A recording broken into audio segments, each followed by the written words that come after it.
Always trust. We ask the questions. What is needed in the world?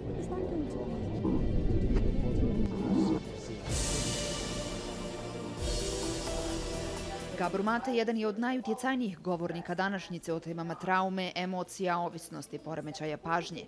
Mađarsko-kanadski liječnik i autor za Al Jazeeru govori o ličnim i kolektivnim traumama, uzrocima femicida i rodnog nasilja, ovisnosti, roditeljstvu i zdravim emocionalnim odnosima.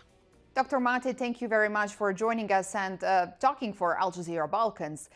Everybody knows you as an expert on trauma, emotions, attention deficit disorders, addictions, but it would be really interesting to hear you apply your theories to collective psychology. Do you have any experience in war-torn societies, such as the one in the Balkans?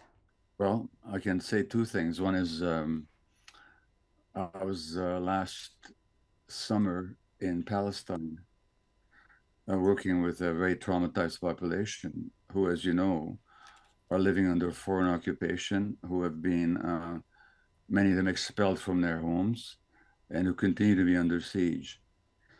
I've also worked here in Canada. Just yesterday, I was at a conference of 1,000 Indigenous people who've suffered generations of dispossession, racism, the abuse of their children, and continued racism in this country.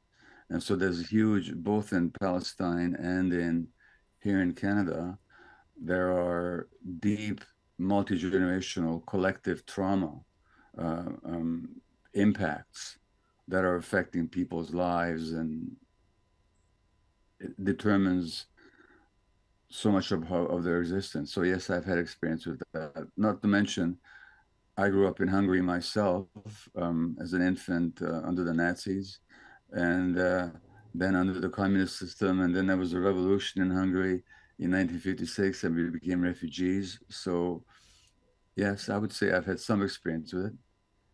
What is your main takeaway from your experiences? It's that there's such a thing as individual trauma, things that happen to persons in their families or in their communities, but there's also such a thing as collective trauma that affects whole peoples, and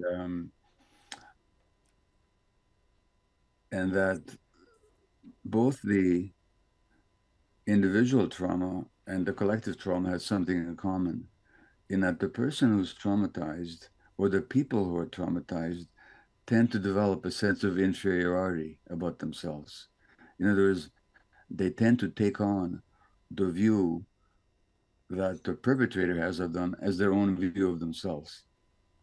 So, for example, blacks in the United States for a long time hated the color of their hair or the way their curliness of their hair. They tried to straighten their hair. They didn't like the shape of their lips or their nose. Jews, under conditions of generations of persecution, start to reject themselves. Indigenous people in Canada begin to believe that there's something wrong with them, rather than seeing the problem as coming from their historical experience. So I'd say the fundamental commonality is a deficient, a negative view of oneself. My question is, how can societies ever recover from such traumas? Well, it depends from situation to situation. When I was in Palestine, somebody told me that we don't have post-traumatic stress disorder here because the trauma is never post. It keeps going on. And I would say it's the same situation in Canada with their Indigenous people. The trauma keeps going on. Now, it depends on what happens in a country. So in Rwanda, for example, there's been some restoration because the traumatized people was able to fight back and actually assert their power. You know, in South Africa, hugely traumatized population, but at least they've had this Truth and Reconciliation Commission, which could actually look at and openly talk about and acknowledge what happened. Although South Africa continues to be a very traumatized country. In a place like the Balkans, where there's been so much internecine, international, I mean, inter-nation trauma, where little peoples have been hurting each other for so long now, historically. I don't know that they've ever had a full, open truth and reconciliation where they would openly look at what happened here, what do we do to each other, how did we make each other suffer, what are the impacts. So I think it depends on how it's handled. I think if it's handled openly. Now, in, for example, the Jewish trauma under the Holocaust, horrible as it was, I mean, it's beyond horrible, but it's been acknowledged. Most people in the world accept that it happened. Very few people who are closed-minded enough and I would say insane enough to deny what happened. But for example, the Palestinian trauma has not been acknowledged in Israel, for example, and has not been acknowledged internationally so much. Now, the Ukrainian trauma that's occurring right now, it's a genuine trauma, but it's being acknowledged around the world, at least in the Western world. So partly depends on how much acknowledgement there is. One of the worst things about trauma is not to have your experience understood by other people, or to even to have your experience denied. So it's very difficult to heal when your experience is being invalidated. And that happens in a lot of places. And I don't know, for example, in Serbia, to what extent there's been an acknowledgement of what happened in Bosnia. You know, now it's not that the Bosnians didn't commit atrocities. They all committed atrocities against each other. But like Srebrenica, for example, has there been a full accounting of it in Serbian culture? Probably there's been some limited acknowledgement, but not a full acknowledgement. And I think without that, it's very difficult to move forward. I just really wish that all peoples everywhere would be prepared to acknowledge not what was just done to them, but also what they've done to other people. That would be such a healthy step forward. And in your book, When the Body Says No, you argue that our emotions and traumas can literally make us sick. So how does that happen? First of all, emotions aren't just abstract events. Emotions are physiological events in the body. When you feel anger, don't you feel something in your body? When you feel fear, you feel something in your body. And that's true whether the fear is conscious or whether it's not conscious. Now, scientifically speaking, you cannot separate the mind from the body. So the same system that runs our nervous system and our immune system and our hormonal apparatus also runs our emotional system. It's all one system. In fact, there's a new science, when I say new, about 50 years old, called psychoneuroimmunology, that studies the unity of the mind and the body. Now, in Canada, for example, just to come back to the Canadian situation, rheumatoid arthritis, which is an autoimmune disease where the immune system attacks the body, attacks the joints and the connective tissues, native people who never used to have rheumatoid arthritis before colonization, never. Now, the chance of an indigenous person having rheumatoid arthritis is 3 times greater than that of a non-indigenous person, and the risk of an indigenous woman having rheumatoid arthritis is 6 times as much. American Black women, the more experience of racism they experience, the more their risk of asthma. Because what happens is that emotional experiences, stressful experiences, change the hormones in the body. They change the immune system. They change how the genes function. And they age the cells more rapidly. And they reduce the capacity to respond to a challenge. So that emotional experiences, emotional stress over a long period of time has a significant effect on the body in all the different organs of the body, whether it's the gut or the heart or the brain or the lungs or the skin or the joints or the connective tissues. That's not even controversial, scientifically speaking. So that the more trauma there is in a society and the more suffering there is emotionally, the more you're going to see physical diseases. And in your second book, In the Realm of Hungry Ghosts, you argue that people prone to addictions like drugs, alcohol, pornography, internet, or anything else are basically individuals who suffered some kind of emotional pain in their childhoods. And also in your documentary, The Wisdom of Trauma, you say that convicts in prisons share the same faith. So is trauma the only explanation why people do harm to themselves and to each other?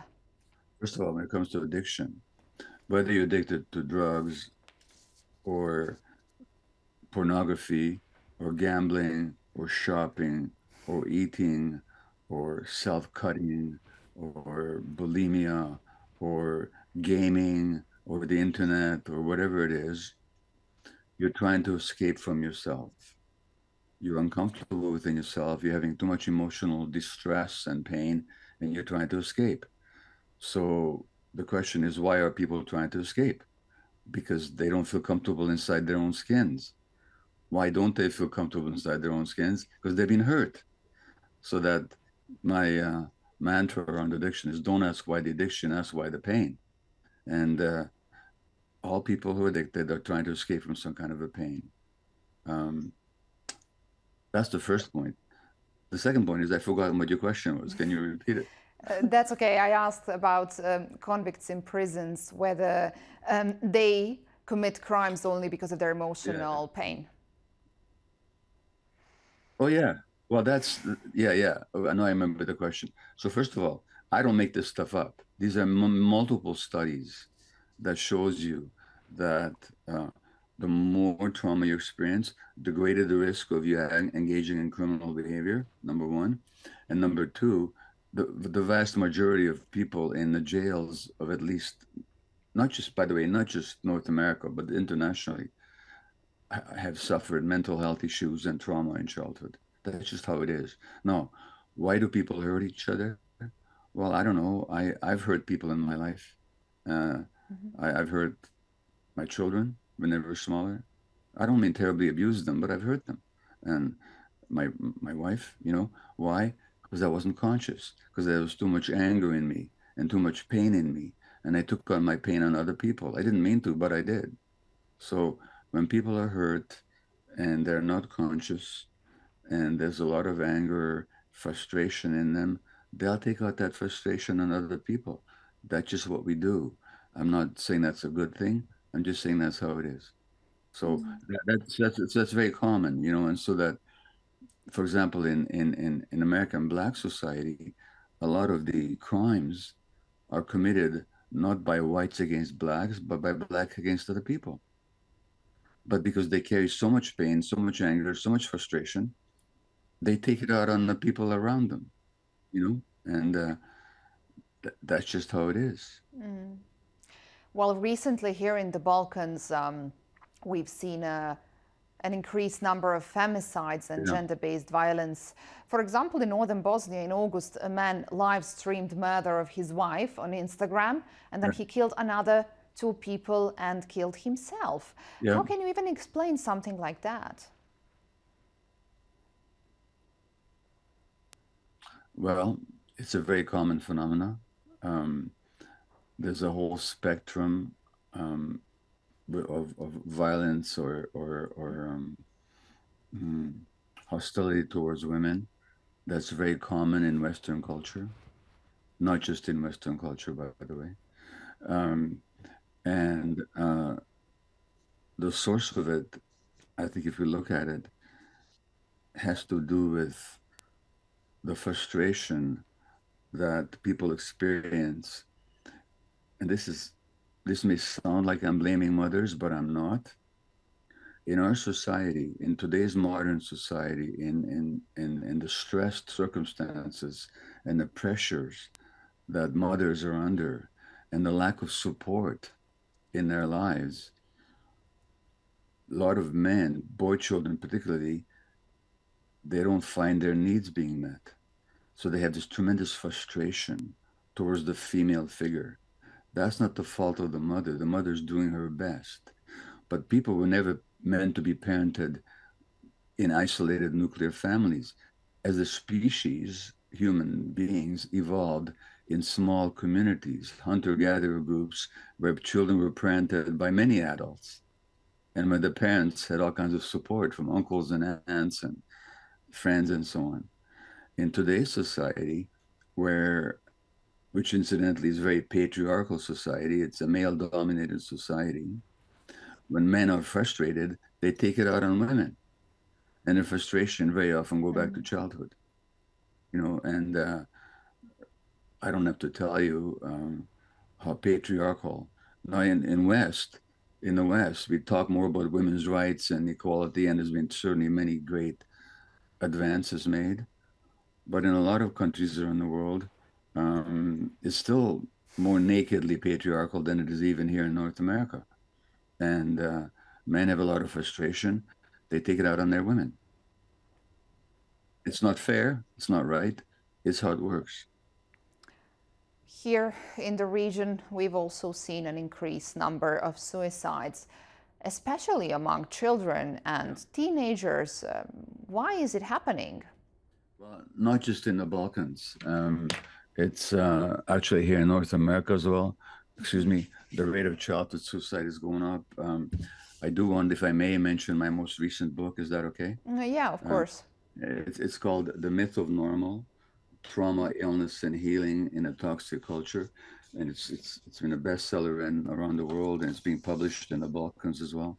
And the reason children are increasingly desperate, suicide rates are going up, more mental health conditions, ADHD and depression and anxiety and self-cutting and so on. These are all rising amongst children. Why? Because children are not getting their needs met, because in this stressed and what I call a toxic culture, children are frustrated and they take it out on themselves. They take it on each other in a form of bullying. There was a terrible case in Serbia a few months ago where a young boy, I don't know, maybe he was 9 or 10 or 11, I forget the age, but he went and killed a bunch of his classmates in school. Well, I just wonder what happened to that boy, and because something happened. Something gave him so much hostility and so much hatred. Children, when they don't have their needs met, and their needs are for unconditional loving acceptance, for having their emotions validated and accepted and understood, for the opportunity to create and play freely and spontaneously. When those needs are not met, they start to hate life. They start to hate themselves. And life becomes completely impossible for them. And for a few of them, when they're isolated and there's nobody to ask for help. I mean, if you felt bad and if I felt bad, I hope both of us would be smart enough to say, let's get some help. But these children, they feel totally isolated. So something happened in their families, in their communities, that made them feel so isolated that they couldn't go to anybody for help with their despair. And then they take it out on themselves. It's horrible, but it's increasing. Why is it increasing? Because the stress on families is increasing, and the capacity of parents to meet their children's needs is more and more undermined. It's not the fault of individual parents. It's the whole social structure and a whole culture where there's less and less communality, there's less and less connection, there's less and less communication, there's more and more isolation.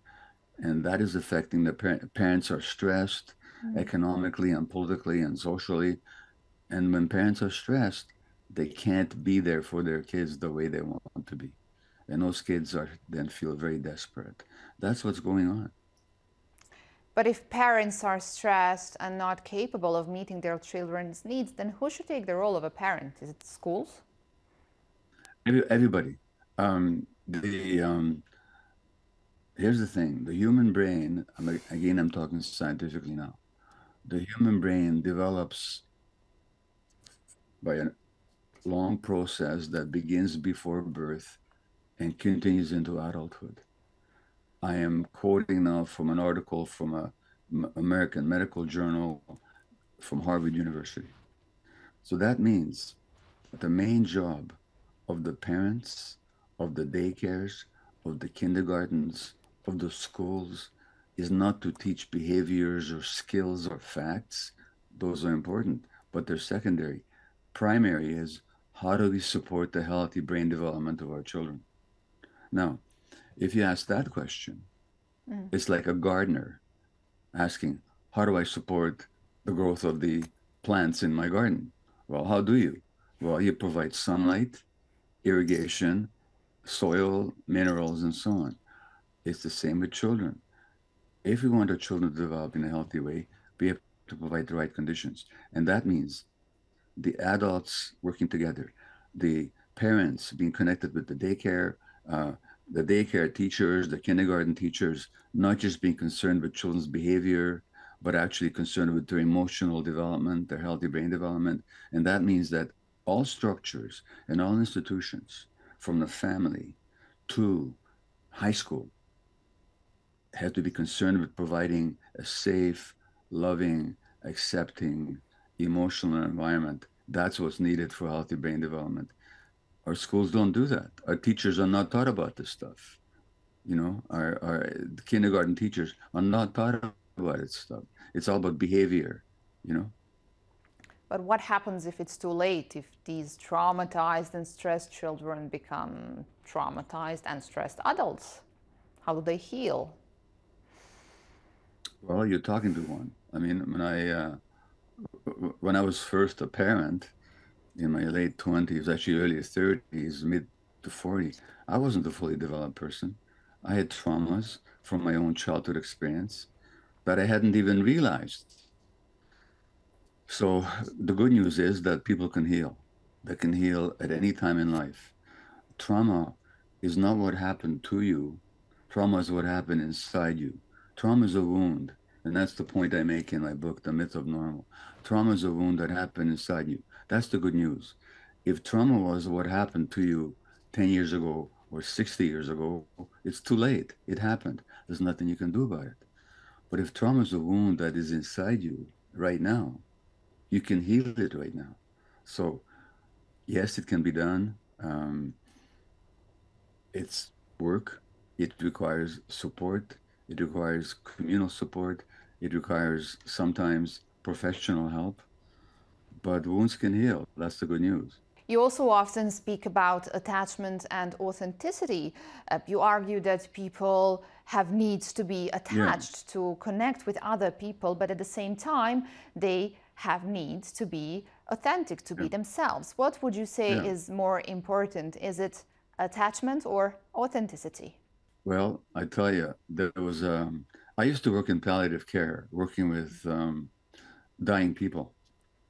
And so I talked a lot with them, you know. There was a book published about 12 years ago now by an Australian nurse about the 5 regrets of dying people. The biggest regret that dying people, this is people dying fairly young, you know, or before their time of cancer, you know. And so this palliative care nurse wrote this book, and the biggest regret that people had was that they weren't true to themselves, that they spent their whole life trying to please other people, trying to fit in, trying to be accepted. Now, the reality is, as children, we do have the need to be accepted, because without that attachment relationship, without adults who are willing to look after us and care for us, we can't survive. So that no mammal can, you know, so that attachment, that connection with the nurturing adults is absolutely essential. But we have another need, which is to be true to ourselves, which is to know what we feel, to be able to express what we feel, to be able to act on what we feel, because without that, we can't survive. For example, human beings evolved out there in nature. How long do you survive out there in nature if you're not in touch with your gut feelings? So that's another need that we have. The tragedy is that a lot of people get the message from their parents and from their society that if you're true to yourself, if you feel what you feel, if you express it, you're not going to be accepted by us. Then the child is in this dilemma. Do I stay authentic, or do I push down my authenticity? By the way, what's another word for pushing down? Depressing. That's where depression comes from. You push yourself down, you push down your feelings to be accepted by others. And so then for the sake of attachment, you give up your authenticity, and then you become 35 years old or 40 years old, and you start thinking, whose life am I leading anyway? And who am I anyway? And so as children, they don't have a choice. If it comes to this gap between attachment and authenticity, if in order to be accepted, I have to push myself down, I will. That's the only way I can survive. Adults can make that decision. For example, you and I don't have to be in a relationship anymore where we're being hurt. We can actually decide to be ourselves. No, I don't want this. And then you may give up the attachment for the sake of being authentic. And there's a lot of illness in my books, literally in my books, but also in my mind, in reality, that come from people suppressing themselves. That suppressing of yourself pushes down your emotions. It affects your immune system. It affects your hormones. It affects your heart. It affects your gut. It affects everything because it's all one. So that this question of authenticity versus attachment is a very important one. And adults, we have to really ask ourselves, if we can have attachment and be ourselves, that's ideal. So if you can be in a relationship with your friends or your partners and be yourself, that's what we want. But if you can't, now you have a decision to make. Would I rather be myself or would I rather be in this relationship? And that's a big choice. And can people with emotional wounds and traumas ever be in happy and healthy relationships? Yes, they can, by finding themselves and being true to themselves. You see, if you're true to yourself, if you learn how to do that, then you'll attract people to you who will want you for who you are, not for what you can give them. But as long as you're suppressing yourself, you attract people to you who just want you for what you can give them. So yeah, you can have relationships, but you might be lonely for a while.